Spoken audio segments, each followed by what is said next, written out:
morning, loves. Hi, friends. Morning. Good morning. It's important to recognize a lot of things that are happening currently in our world, and I want to first just start with all arriving in this space together. And so I'm going to guide you through a specific meditation that is in alignment with what we're talking about today. And so for those of you who are just joining us, get comfortable in whatever way that happens for you for short meditation and awareness practices. Maybe you take off your glasses, maybe you stretch your legs out, maybe you find your cushion on the floor and just listen to my voice. All of those things are perfect for right now. And we're not going to take notes. You'll obviously have this recording, and so don't take any notes during the meditation. Just allow yourself to be in the space. So let's go ahead and allow the eyes to close, if that's comfortable in this moment, and start to bring awareness to and notice your breath.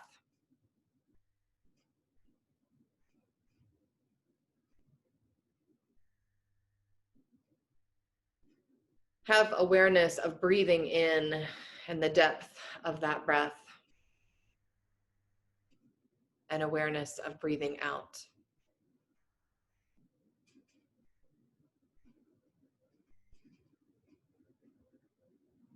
Awareness of your body,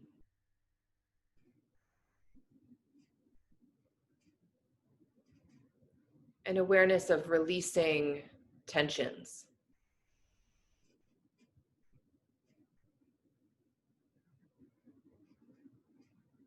Awareness of the heart, the open, the always open heart. The tenderness in the center of your chest.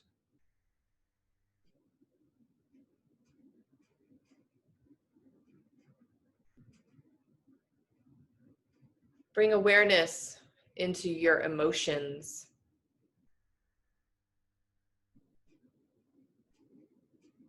Imagine that you are holding each emotion as it is in compassion.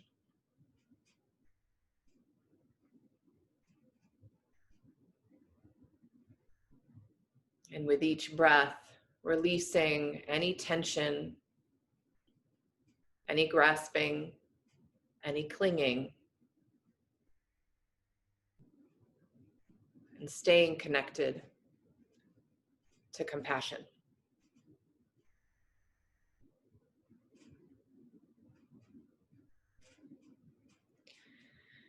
Taking another deep breath in, notice and call into your awareness suffering and injustice.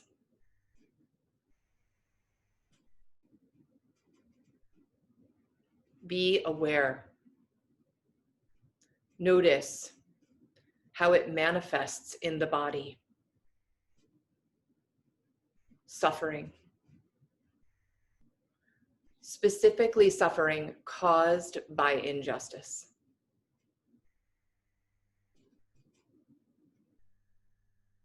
Be aware of how it manifests in the body and in the emotions. Surround this suffering in compassion.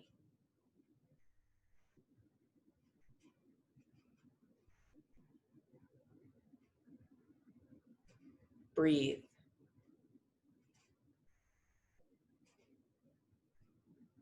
Take another deep, full breath into the belly and bring awareness of this suffering as a pattern in the world.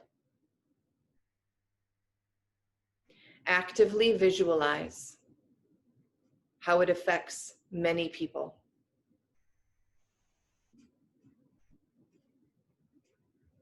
Visualize how it affects many people.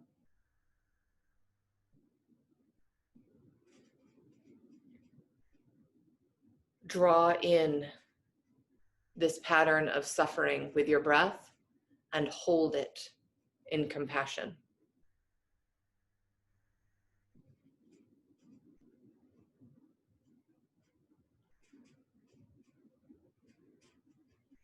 Send ease. Send relief. Use the breath.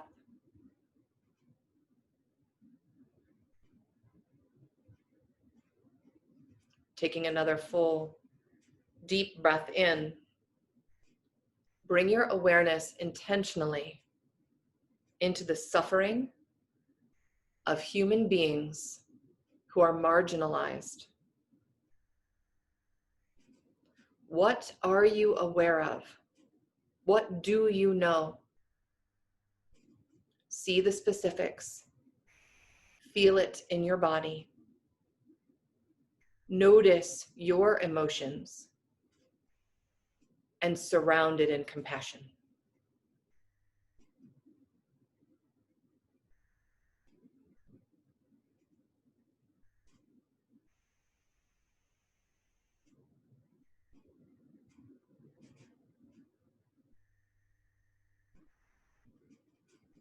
Imagine that with your breath and with your presence and your awareness, you can send ease. You can send relief.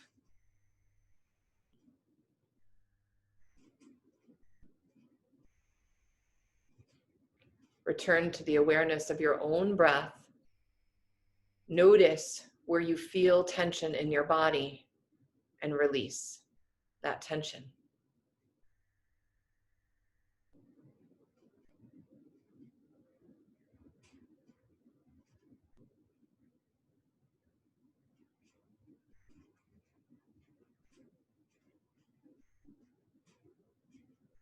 Taking another full deep breath in. Notice the suffering of the privileged. Get specific. Where is their guilt? Where is their disconnect? Where is their ignorance? Where is their innocence?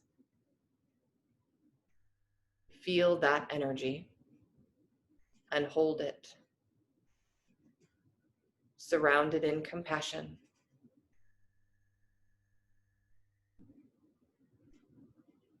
Send ease with your breath. Send relief from your heart.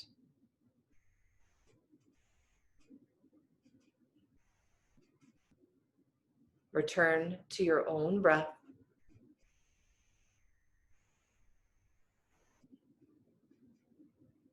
Notice the tension in your own body and tend to it.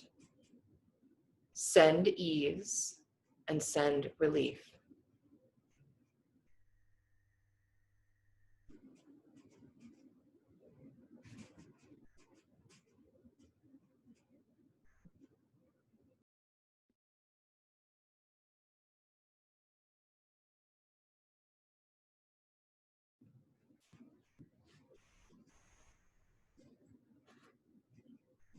Allow the breath to come in and the breath to go out.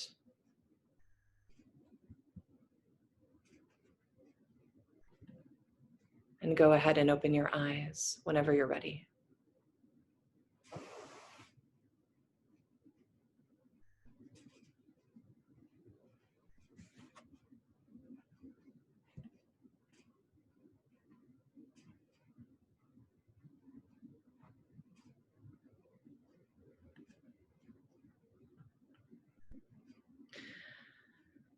The causes and conditions of history and society ripple through us. From our ancestors, from our parents, our family, our friends, our inner mandala, the people closest to us. our schools, our workplaces, the media that we're exposed to. We may not know exactly where our thoughts, our attitudes, our emotions come from, and they very well may be unconscious. And part of this work is bringing to the surface what is unconscious. It's waking up, it's being aware. We must work to recognize and transform guilt, fear, anger, and all strong emotions so that they do not dictate our reactions.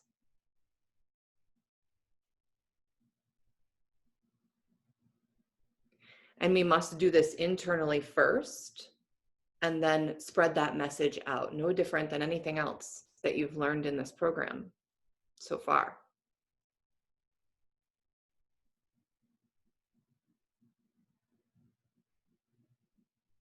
Something that Desmond Tutu spoke about in regards to Nelson Mandela was the moment that Mandela realized that in order to free Black people from apartheid, he had to free white people from their fears. That my freedom is connected to others' freedom.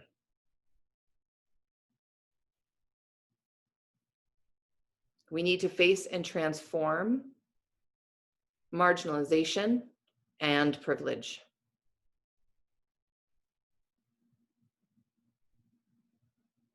People in groups that are marginalized face direct indignity every day, deprivation every day, and violence. Whereas the suffering of privilege is typically related to grasping, illusion, separation, manipulation, misplaced anger. And as people of privilege, as a person of privilege, it is my job to be actively present with injustice, to be with the experience, to listen to people's stories, to place myself where it's happening and learn how to act.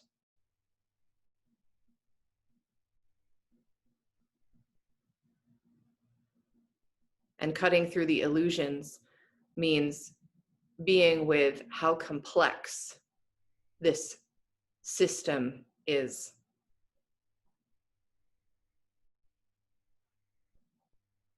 And then, of course, to be present with where there's courage and kindness and nourishment and joy.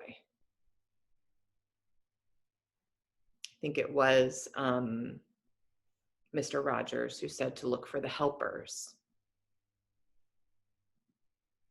And ultimately, we have to be aware of our own privilege and blessing so that we can use that to ensure well-being for all.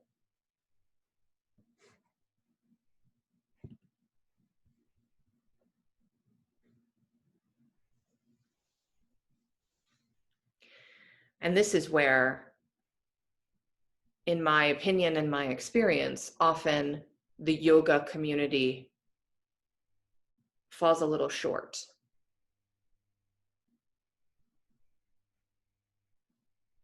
And typically, we don't dive deep in a 200-hour yoga teacher training into how yoga and social justice cannot be separate, because it's such a deep curriculum, and there are many, many steps to it. And this is just going to brush the surface and do a broad stroke here. And there's so much to be said, and so much to be done. We don't learn about yoga and union and connection and community and sangha and universal love and truth to sit on our fancy cushions and meditate about that.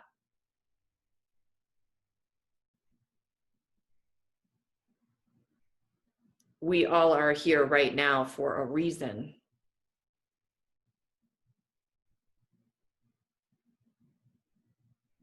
And you get to make choices about how you engage.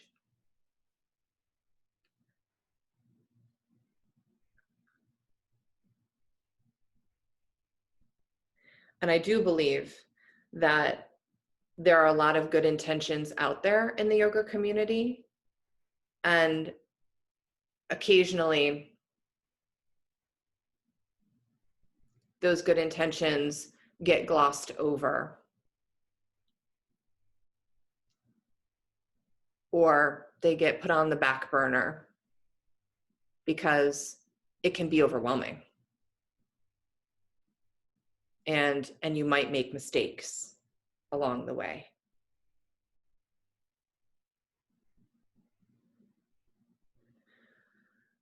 So you've all learned about the yamas and the niyamas.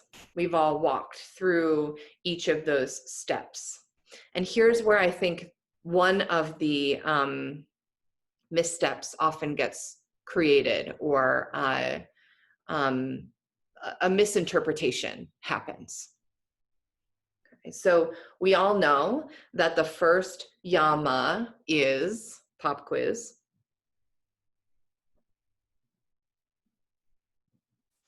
Do no harm. do no harm, ahimsa.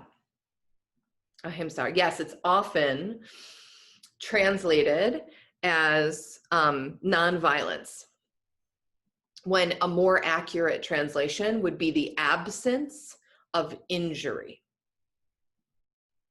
The absence of injury. We do not live in a culture that is absent of injury.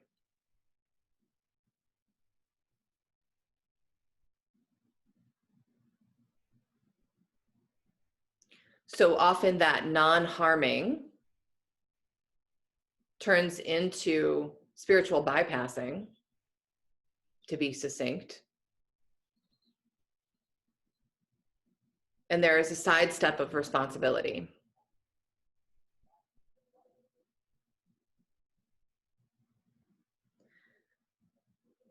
The absence of injury.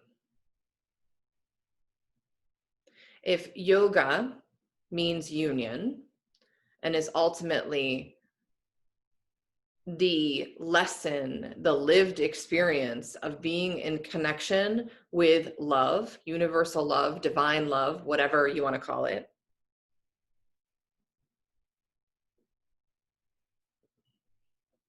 it is our responsibility as yogis to stand up and correct. Correct is a word of action. We are doing something.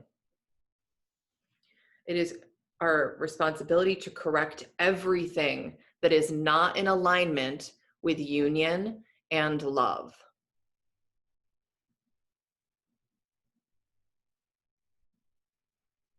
So that's one of the missteps, this idea of, well, it's not a yogic thing to do. And believe me, I've been attacked online for posting things that people had an opinion were not yogic. Oh, I thought, quote, oh, I thought you were all about light and love.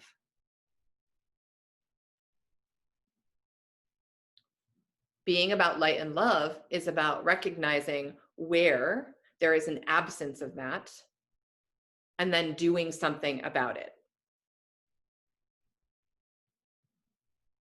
Asking the hard questions, having difficult conversations.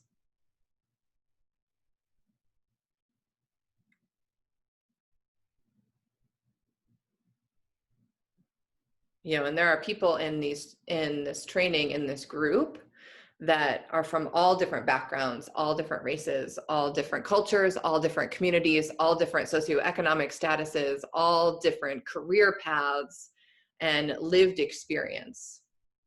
And what I know is that it is my job to speak directly with white, privileged women. That's where I get to have conversations about what our job is, what our action steps must be. And I get to be in difficult dialogue and conversation about what privilege means.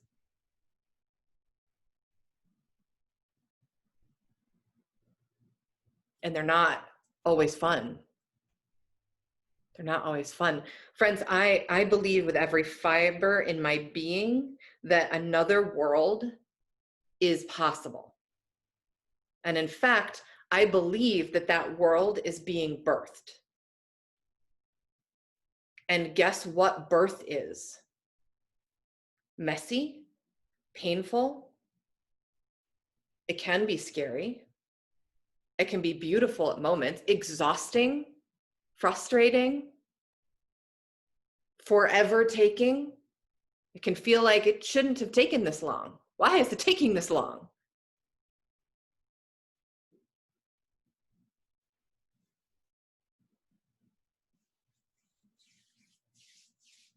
So we get to look first at ourselves, at our own bias, at the stories that we were told in our lives, the privilege that we have experienced. And then we get to first do the work within our own communities, in our own homes. And move out from there, because we create these ripple effects.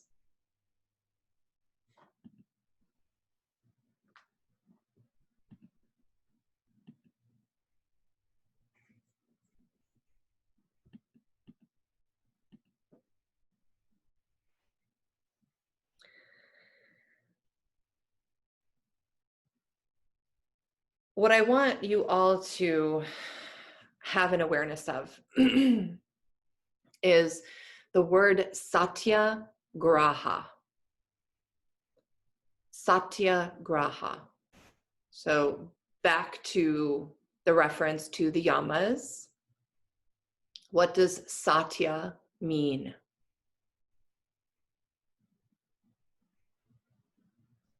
Truth. Thank you. Yeah.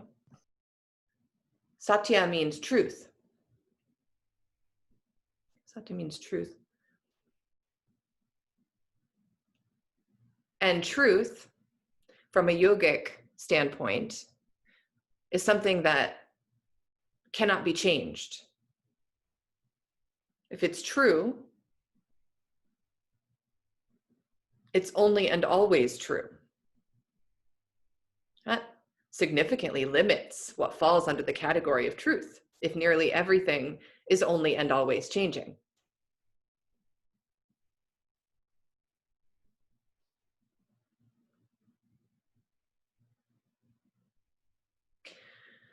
So satyagraha means truth force.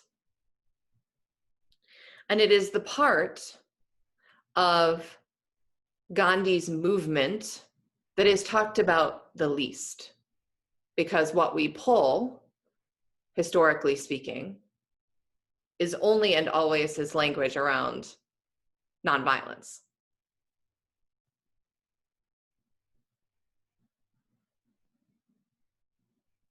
Now, I don't know about you. I can only speak from my lived experience in this world.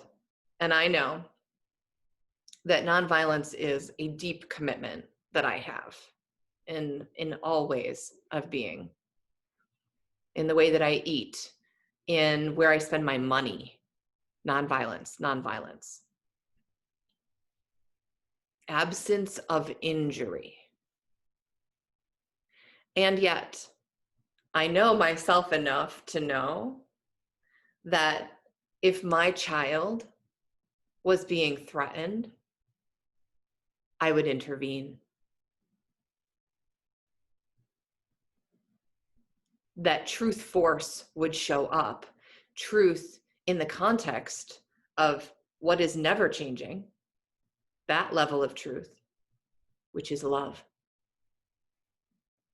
which goes right back to love every single time. What is true? Love is true. And I'm going to talk more about that in a moment. So I can say nonviolence, nonviolence, nonviolence. And when my child has been threatened, I meet that with fierce force.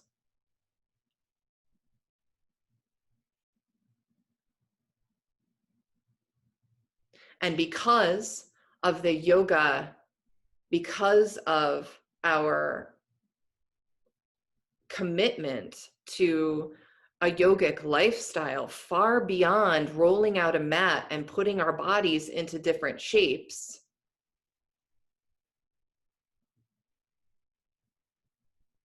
because we understand in this lifestyle that we are all connected. We are all connected. That if in that theory, in that concept, if one person's child is threatened, my child is threatened. If one person is not free, I am not free.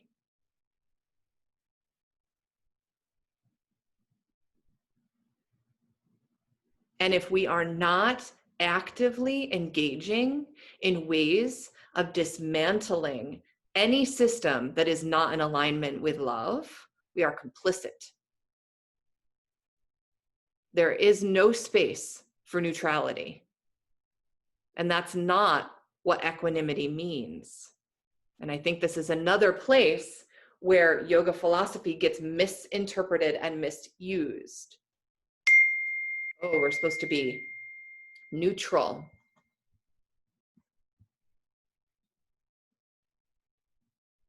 In the zone of equanimity, non-reactive.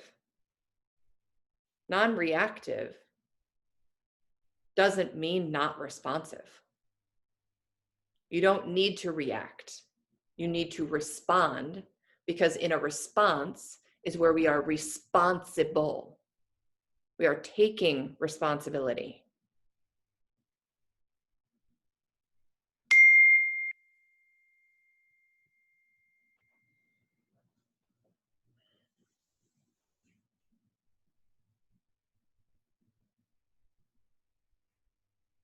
Satyagraha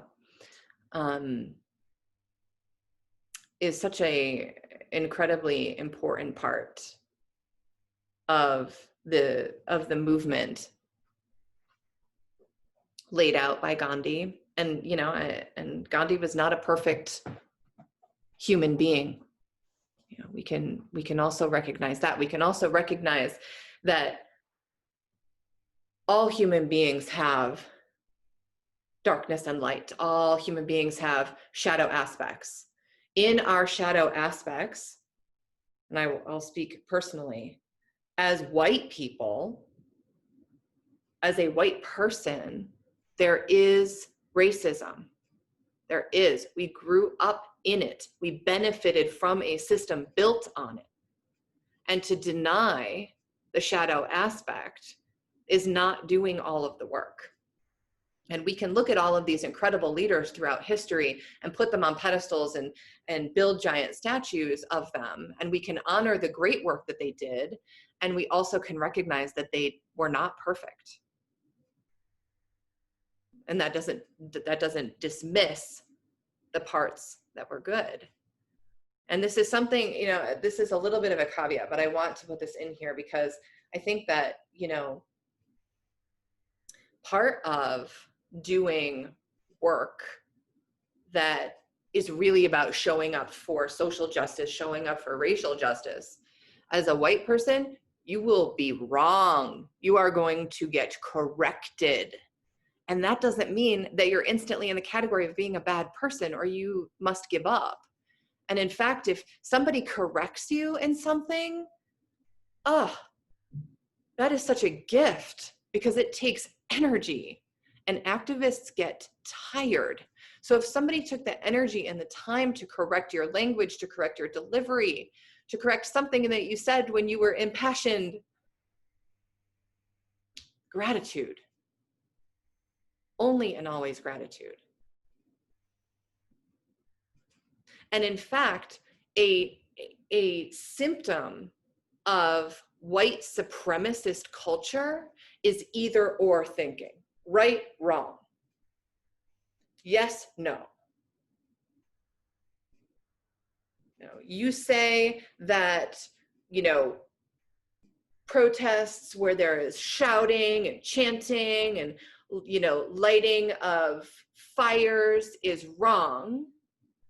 And yet you also say that peaceful protest is wrong.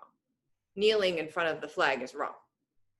This whole idea of right and wrong in very, very distinct lines without holding space where there can be right within the methodology that maybe you think is wrong, that itself is white supremacist culture.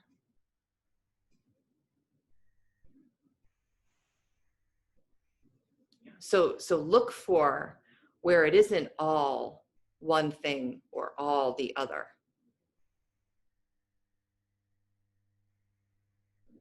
Pay very close attention to language about that as well. So talking about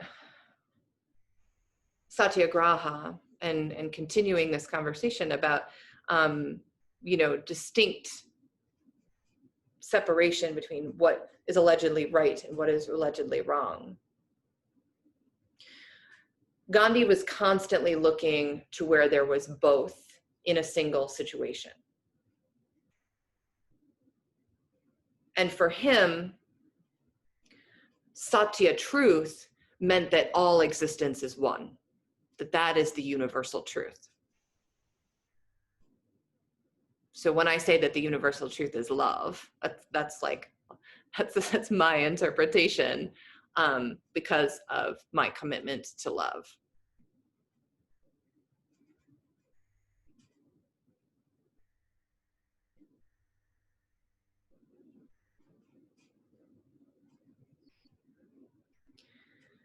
Satyagraha also means to hold truth, hold that truth, that we are all one, we are all love, that it is all love, whatever iteration of that works for you. And it has to work for you for it to stick and for you to for you to hold it as a conviction, to be enough fuel to move forward with it and to have action around it. Holding on to that truth in every situation, no matter what.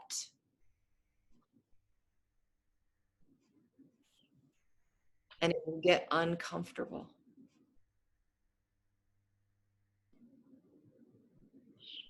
And we get to be with it. That's how we show up as warriors. That's certainly what was talked about in the Gita. Arjuna had to fight his family. And he was like, this can't be right. For many of us, the first line of action is with our families. I've shared personal stories here and there throughout this training and certainly in the morning segment that Daniela and I do.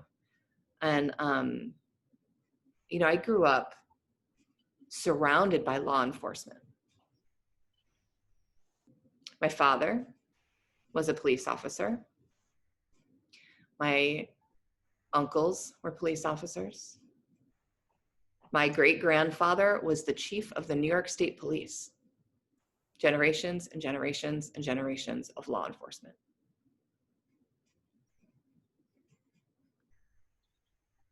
And I don't even need to have the conversation about when law enforcement does what it was allegedly created to do, protect and serve.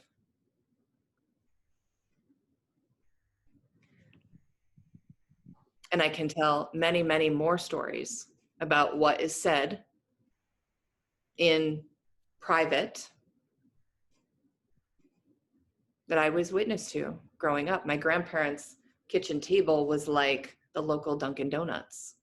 At any given time, there were like 6 New York State police cars in the driveway, and everyone was sitting around having coffee. We had a police scanner in the hardwired in the walls of the house that went into every single room because of my grandfather's job. I know what was said over those scanners. I grew up around it.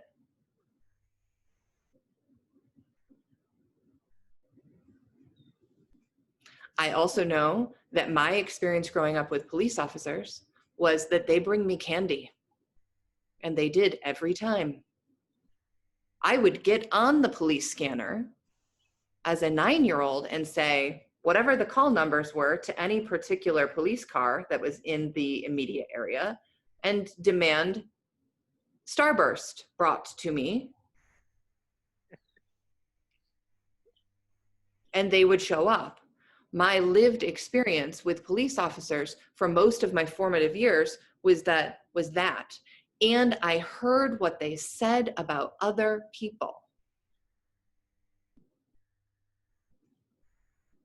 I heard the jokes that were made.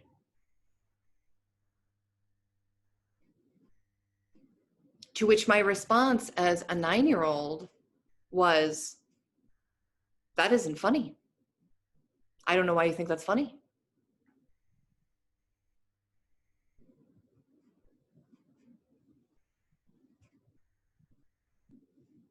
I also know that when I was learning how to drive, my grandmother said quite clearly to me, oh, you're never going to get a ticket. You're never going to get a ticket. All you have to do is smile or cry. Tell them who your grandfather is. You won't get a ticket. And she was right. Every single time I got pulled over, not only did I have no fear, not an ounce of fear. Police officers, in my lived experience, formative years, bring you candy when you want it. On demand. I never had to fear. I still don't have that experience because when I was very young, what I witnessed was not what other people witnessed. And then I used to spend my summers in Atlanta, Georgia, between Atlanta and the Panhandle of Florida. And I had a really dear friend that my family owned restaurants in Atlanta, and he worked for one of the restaurants. We were about, I think I was 15, he was probably 17. And we decided to drive from Atlanta to the Panhandle of Florida.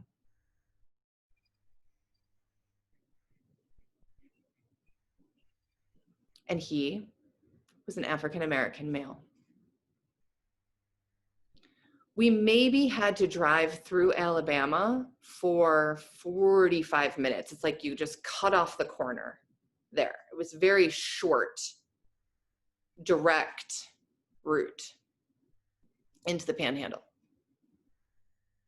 And lights.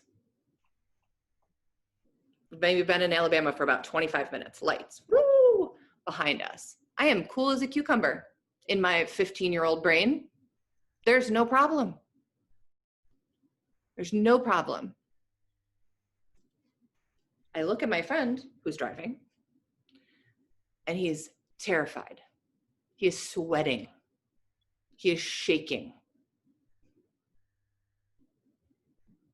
Nothing has happened yet other than the lights.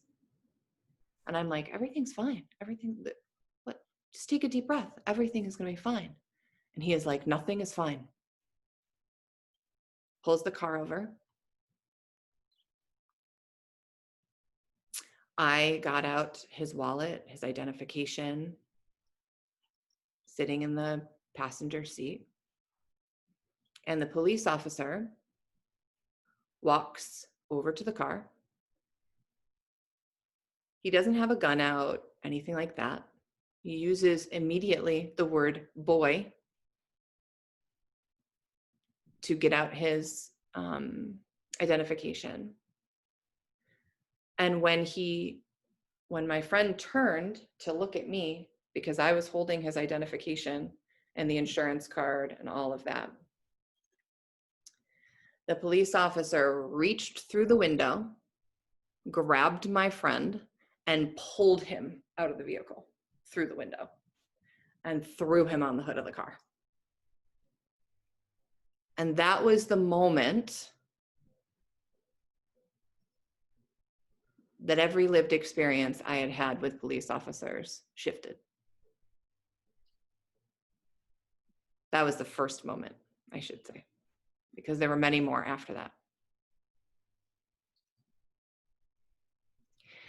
And now remember again that I still have no fear because of what my lived experience was. So I promptly got out of the car and went and put my body in between a police officer and my friend.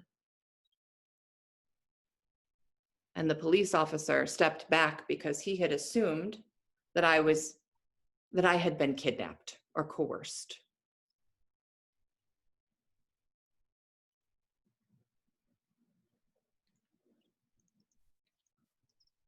I had never been so blown away in my life. I mean, I'm not, we're talking about the early 90s here. Wasn't that long ago.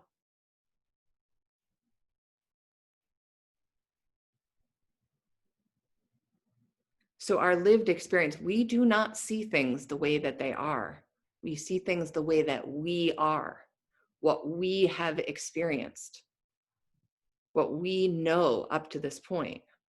And so when we have conversations with people, what we get to do is challenge what their perspective, what their lived experience has been up to this point,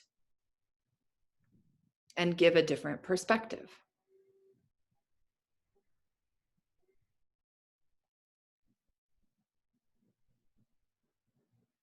And it is our job as yogis to do this. We don't get to get out of it. I can't remember who said the quote right now. And I share it frequently on social media because this is just one of the areas that is consistently a frustration for me. Wellness work without social justice work is the epitome of privilege patting itself on the back. If we all can say that these practices have afforded us peace of mind and freedom in our bodies, and understanding our value, our worth, our inherent birthright of happiness and love, then we have to work to dismantle any system that is put in place that are creating consistent barriers between everyone experiencing that, particularly in the field of yoga.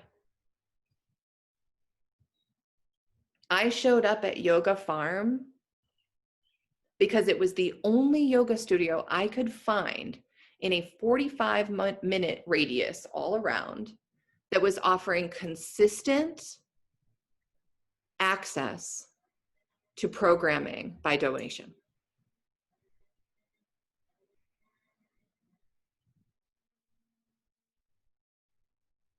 Finances, geography, socioeconomic status cannot be barriers between people having access to this work, to this path, to this nourishing experience.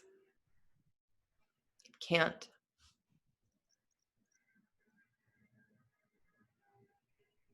So we absolutely have to work towards dismantling the barriers between human beings and having access to anything that's under the umbrella of wellness or well-being. all of it. Think about all the holistic healthcare out there. It is rarely covered by insurance, let alone any kind of Medicaid or Medicare. It's often expensive and priced out of reach.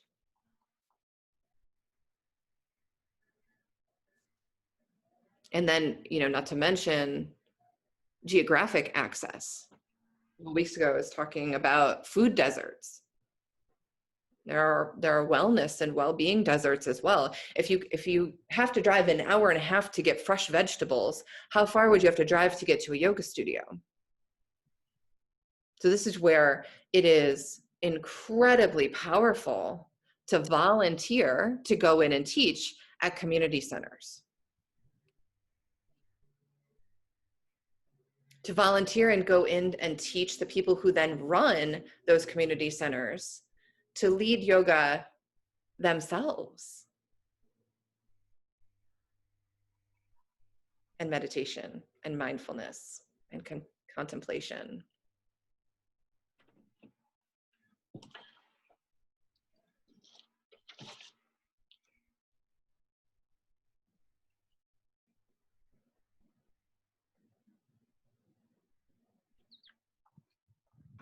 So I just want to run down a couple of things because I think that it is important. And again, I recognize that there are people on this class and that will watch the replay of this that come from many different backgrounds and experiences. And, I have to say that what I have heard the most from my friends who are people of color and people who are doing a lot of activist work is that they are sick and tired of being sick and tired, and that it is my job as a white woman to address white women. And so that's what I'm doing. And I certainly don't mean to exclude anyone else and, put comments in the thread. And of course, once it's up in Google Classroom, have really rich conversations there. But, specifically for those of us on this call that fall underneath the category that I fall under, which is a privileged white woman, we have to do our own work. We have to do our own research. We have to buy the books, read them, listen to the podcasts. The information is out there.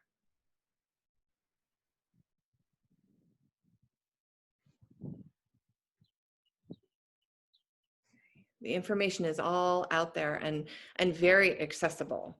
So, just be mindful, because emotional labor is exhausting.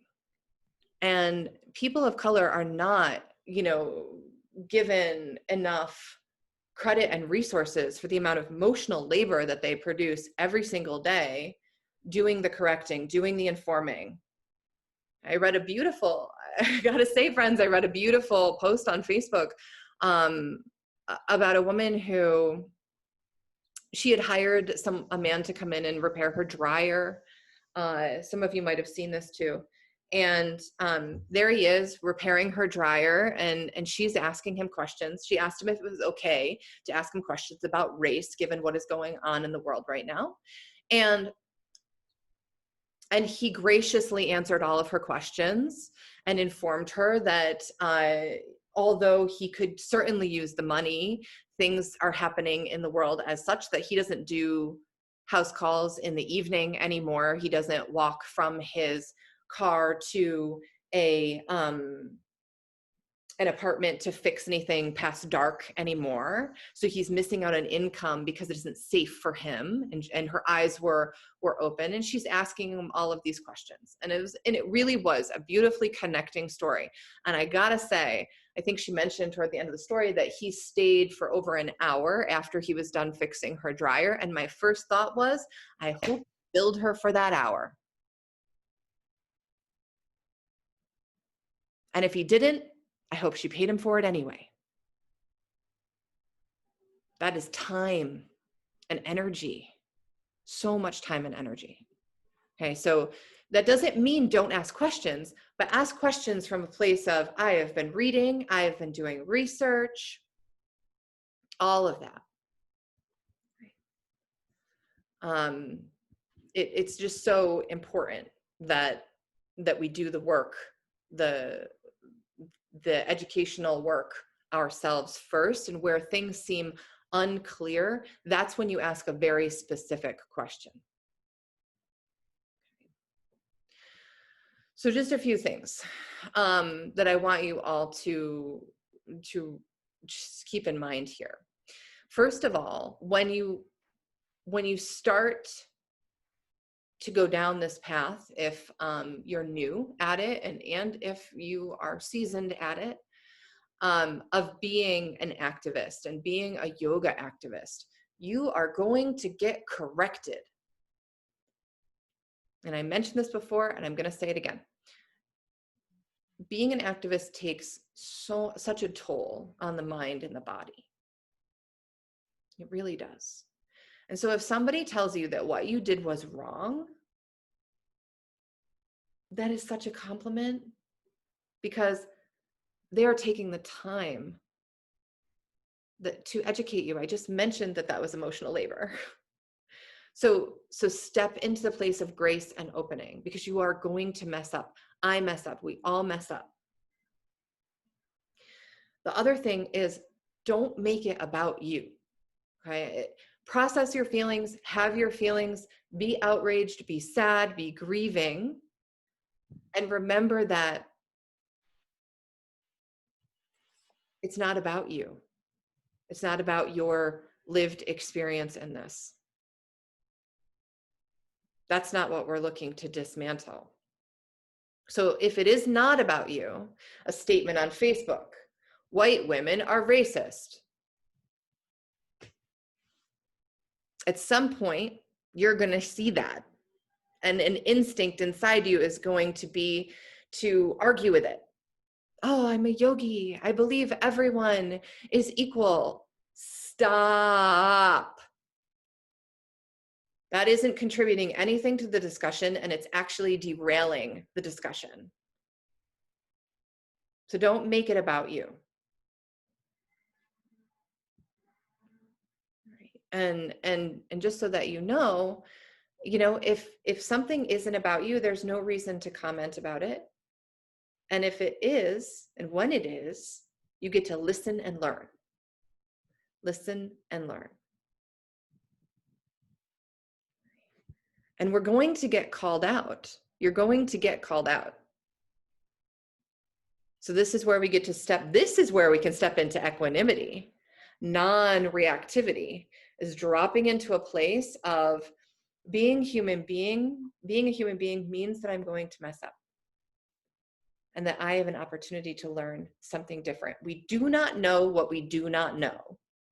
And then we get to learn and do better. Defer to people's different lived experiences. Trust people when they say that they know what was going on, particularly when they were there and you were not.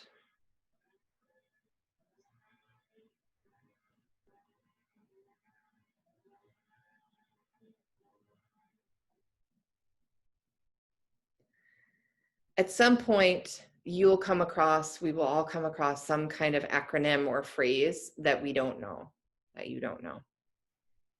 And instead of just immediately, this goes back to educating yourself first.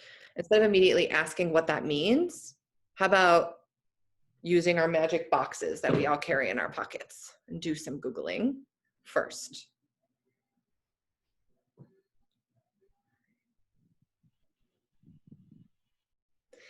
And I want to say this really, really clearly, and then I'll go through some of the comments.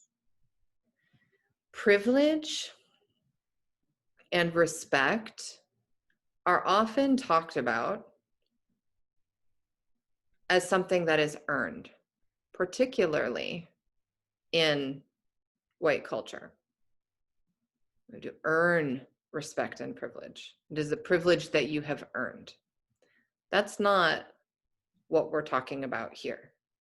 And that is not what activist movements are talking about.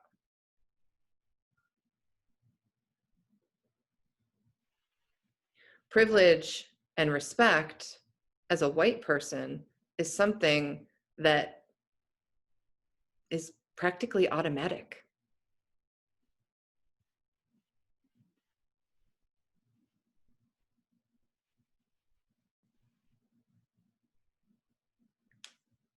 So start to look at where you have privilege. If any of you were watching this morning, I was telling a story about how I taught for a long time in a school district where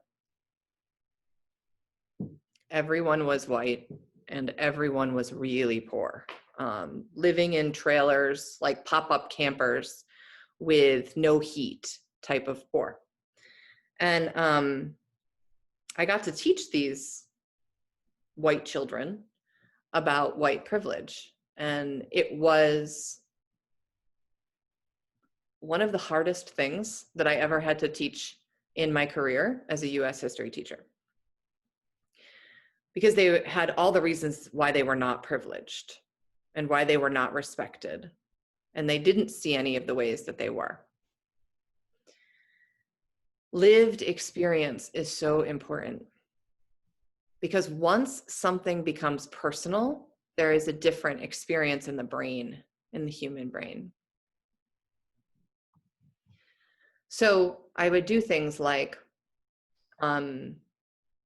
special order, had to special order in rural Vermont, Band-Aids that were not like pale white color, had to special order them.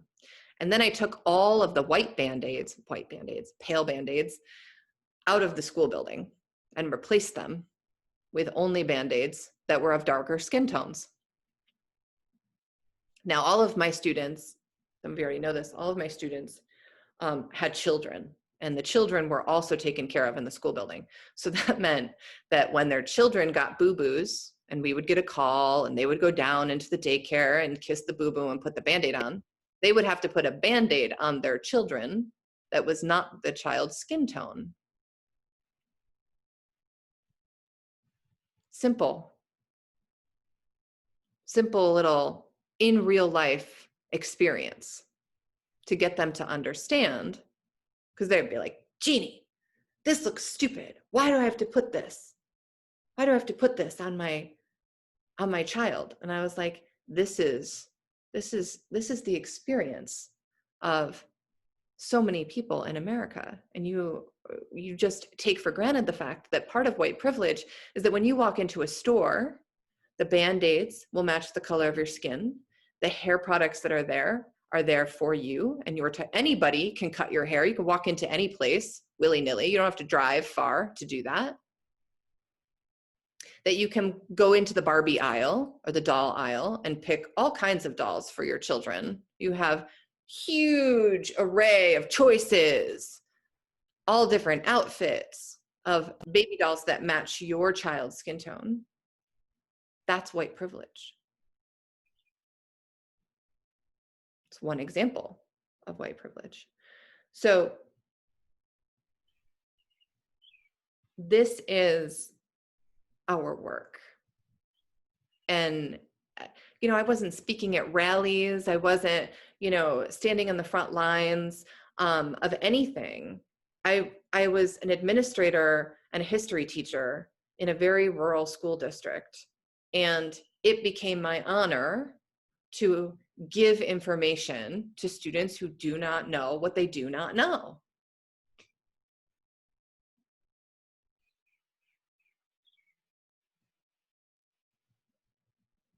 And that's what we get to do in our classes. That's what we get to do when we teach about union, when we teach about peace and love and truth.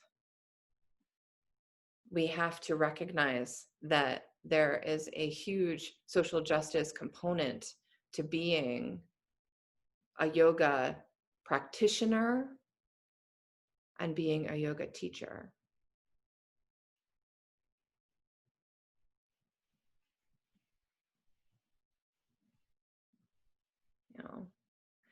And in many ways, friends, I'm a bad yogi. I'm a bad yogi. Like,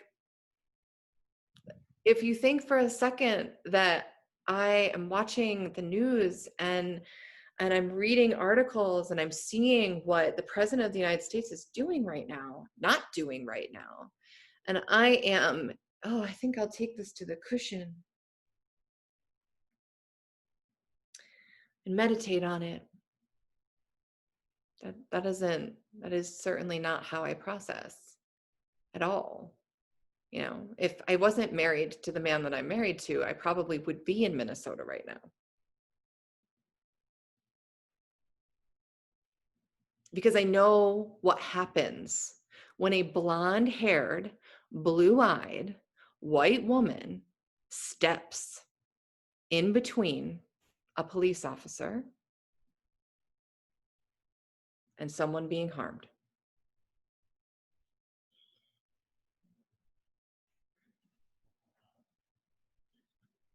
And I also know that there are other ways to be of use.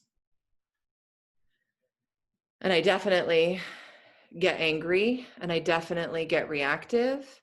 And my work, my activism doesn't come from that place. I process through that and I understand where that energy comes from and I move it and shift it so that when I make choices about how to use my voice, how to use my body, how to use my privilege, it comes from a very well thought out conscious place. And it doesn't come from a place of ego either. You know, this isn't about me at all.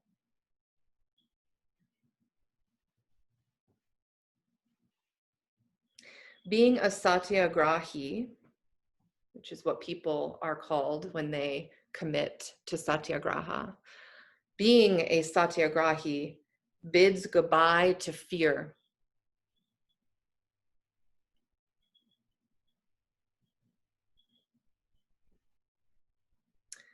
A satyagrahi has implicit trust in human nature and understands that as the very essence of the creed. Now, I do believe that human beings are inherently good, that our essence is good. And that what we are exposed to, what lived experiences we have, are what send us on a trajectory to make the decisions that we make, to make the choices that we make. And when we know better, we do better. And I also believe that everyone is always doing the best that they can. And I also believe that sometimes their best isn't good enough.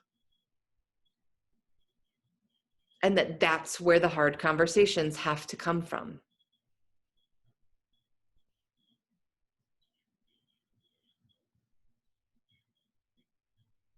And I just wouldn't be able to sleep at night if I thought for a moment that the yoga that I'm teaching, that the training program, that radiant warriors are out there not prepared to assemble for truth and assemble for justice. My favorite quote by Martin Luther King is not one that's shared all the time. And I'm extraordinarily frustrated with all of the nonviolent quotes that are being shared right now. One being that if you again read, educate yourself enough about Dr. King, there were many things that he wanted to do and many avenues he wanted to take, and because of political pressure felt he was unable, and that he had to only stick with the very specific prescription of nonviolence in a very particular way. So we have to honor the fact that in many ways he felt that he couldn't take action in the way that he wanted to because of the position that he was in. And even though he took the position that he took, he was assassinated. And my favorite quote of his is, "Power without love is reckless and abusive. Love without power is sentimental and anemic." I could stop right there, because don't be sentimental and anemic with your love. And it continues. Power at its best is love implementing the demands of justice. Implementing the demands of justice. It speaks to action. Demand is a strong word. Intentionally. Justice at its very best is power correcting everything that stands against love.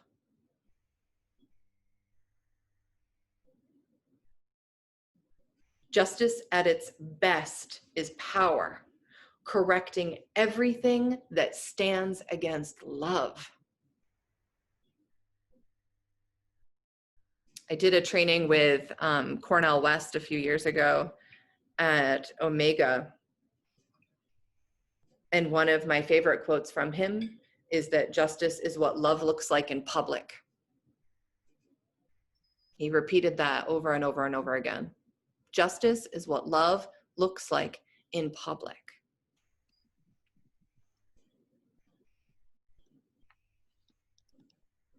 So when we are aligned with love and truth and union as yogis, we have a responsibility.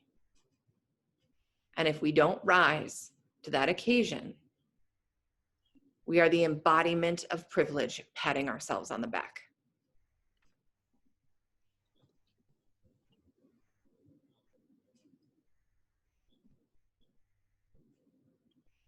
So I'm just a tremendously powerful website called Decolonizing Yoga.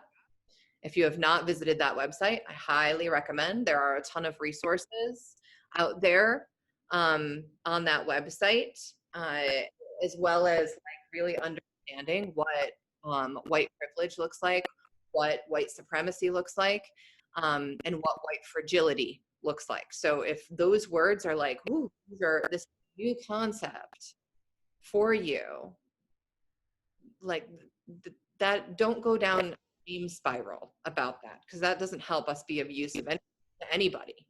Start now, where you are, read some books. I want you to familiarize yourself with people like Winona LaDuke and Howard Zinn and James Baldwin.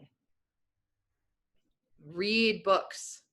Look up Septima Clark. Look up Abby Kelly.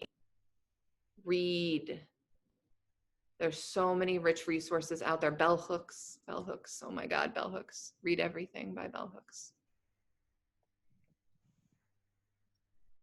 And you don't have to know it all in 48 hours. You can sit down with your children tonight and you can watch Selma. You can sit down with your family. Last night we watched Freedom Writers. Look at your children and give them a new framework of understanding.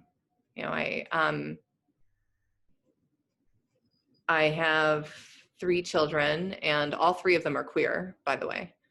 And yet I make it so clear to them every day that their whole life has been steeped in white privilege. And, and my son, who is, he's the youngest, and he does identify he, him, and he doesn't super care about pronouns. So he's super feminine and does a lot of drag.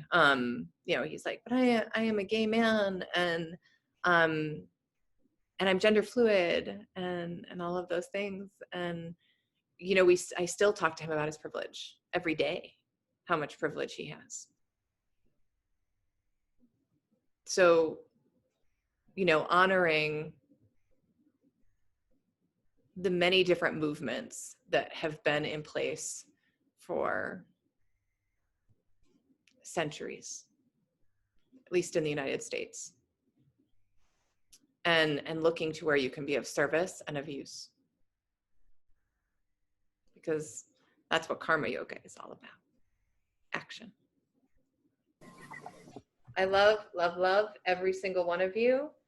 And I am so grateful that you all showed up. And I can't even speak enough to what I envision with hundreds and hundreds of radiant warriors out in the world, making an impact and leading your yoga and coming from a place of humility and authenticity.